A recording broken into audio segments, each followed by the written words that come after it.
Donc effectivement, c'est quand même une zone et monsieur l'ambassadeur du Cameroun notamment, puisque c'est là où on a pas mal de diversification, comme le disait Michel, l'a rappelé tout à l'heure.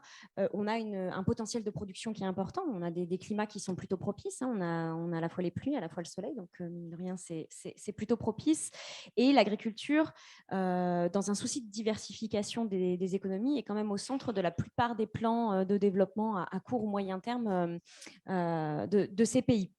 Donc, ça va être sur des besoins effectivement encore de structuration, puisque là où on trouve de l'agriculture, on est plutôt sur des petites, moyennes exploitations. Donc, il y a un besoin d'organiser ces filières, de développer les infrastructures aujourd'hui, notamment, par exemple, le Gabon me disait, on en discutait récemment sur le Gabon, où on développe les infrastructures pour le transport à température dirigée et aussi le stockage. Donc, ça fait partie des besoins, puisqu'on peut produire, mais il faut pouvoir ensuite répartir sur l'ensemble de la zone, et puis aussi une mécanisation partielle Mhm. des exploitations.